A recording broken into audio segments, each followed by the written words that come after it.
I was in Oklahoma over the weekend, visiting my in-laws and my wife Anna's family, and she had an aunt and uncle there, and we were talking about what I do. So I said, I'll show you some polite fight videos when we get back to the house.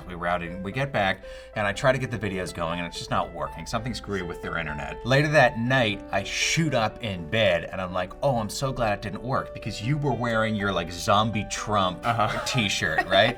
And her aunt and uncle are big Trumpies. Oh, really? They're big Republicans, They right? may not have noticed that he's an alien. I think they would have noticed. It's like the boldest t-shirt you wear. Everybody always asks me about that shirt when you wear it. People in on the comments Polite Fight. ask about it. Yeah. It's a local Chicago artist. He made it for the Massacre, which is a 24-hour horror film festival. Oh, that that's I right. That's attend right. every year. Your mom mentioned that shirt to me one time, too. I know. Everybody asks about yeah. it. People are more interested in the Trump shirt Yeah, than than the show, yeah. Than in the show. Speaking of the show, maybe not the most cinematically interesting episode of Game of Thrones this week, Yeah, huh? definitely not my favorite episode. Would you say that it's been harder to find the scenes and shots and whatnot to highlight on Game of Thrones than it was in Better Call Saul? You know, I was thinking about this. And I don't think it's harder than it was for the other two shows, but I think that it's harder to weave them together into a sort of thesis about why the show is making the choices that it's making. Right. And I think that because there's so much of it, I mean, it's shooting on so many different continents and there's so many different characters, so many different settings, it would be hard for one person to have their eyes on everything, you know? In Fargo, Noah Hawley probably looks at like every set, looks at all the details and makes notes.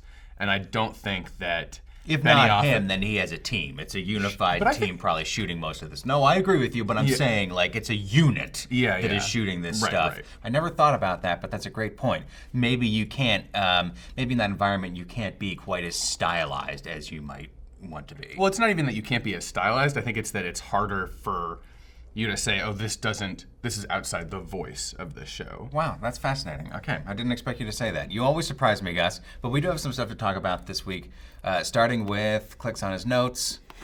Oh, of course. Well, Hodor. of course we're going to start with Hodor this week. There's just some things about this where I think the rules that they set up break down, both in terms of like logistics and emotions. The way that it works is you touch the tree and then you go there, right? That's the way that we've been set up to believe it. Here we've got Bran, they disconnect him from the tree, but he's still in this past Winterfell world. They just decide like, oh, we want him to stay there so that he can be looking at Hodor while Hodor's dying in the real world, so that we can play those two things together. Another thing is that the way that they progress this, I think, immediately falls flat because it's a super dire situation, then it cuts into Winterfell, and Bran looks totally happy, you know?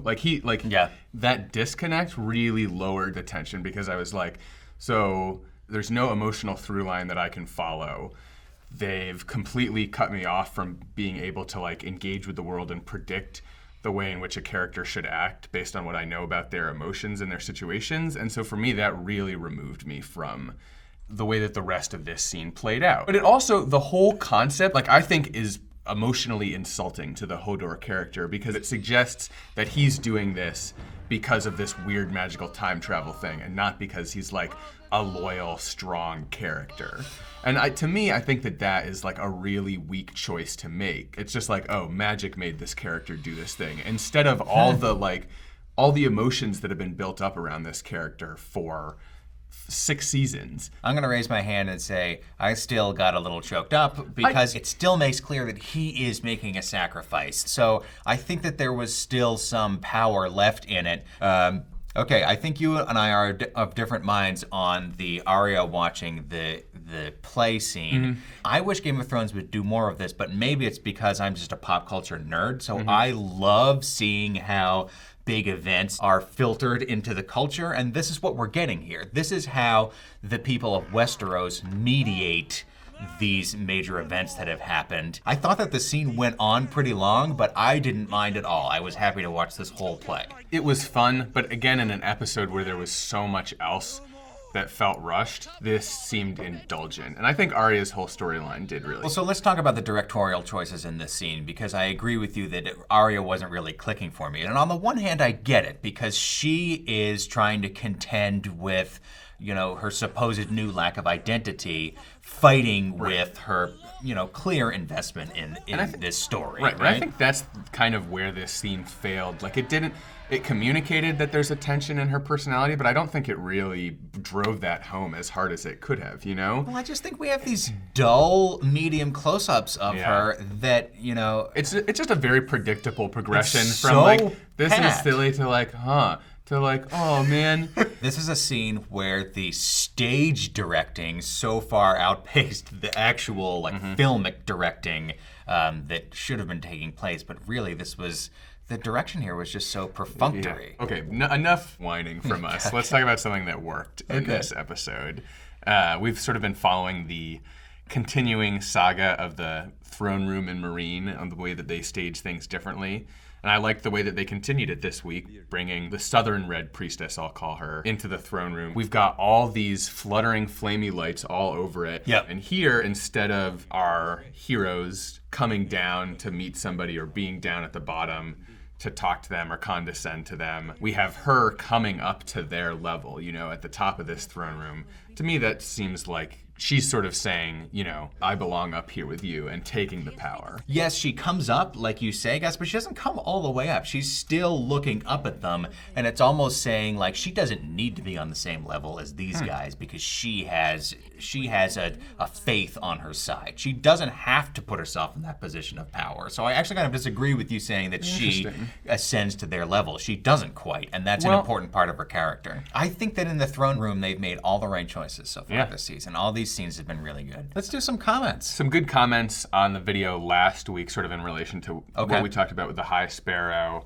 Exile on Dayton Street says, it's also worth noting about the High Sparrow that he's given conflicting accounts of his feelings on wine, doesn't like the taste versus used to be a bit of a drunkard, and what he's done with his shoes, left them behind versus giving them away. So I think that, that kind of informs our discussion about whether he's telling the truth. Because it is true that he once said, I gave my shoes away. He said that to somebody else. And then in this episode, he tells Marjorie, I just left them behind. That didn't occur to me at all, but it does. I think it gets at something that you keyed into maybe a little more than I did, that he tells the story that's convenient for the moment. And maybe I was suckered in by this. We talked about this slow zoom last week. Maybe I was suckered in the same way that someone sitting in the same room with him, actually making eye contact with him, would be. But maybe I bought his story a little too quickly. What else you got in the comments? Scarlet Leonard said about this scene with Arya fighting the waif, I've endured too much of the waif to settle for anything other than Arya administering an epic beatdown.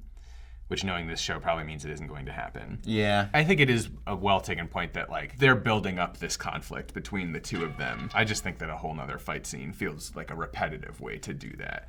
We've seen them fighting fucking 4 episodes now. Yeah, I think that the problem that this scene had in this episode was that montage with Arya sort of finding her feet against the waif is one of the best editing moments, I think, of the series so far. It feels so boring to go back to sort of regular fight scene. Fighting. Yeah. So many moments in this episode were too straightforward, where my problem is that we've seen this kind of moment so many times on Game of Thrones before. Why not do something new with it? Yeah.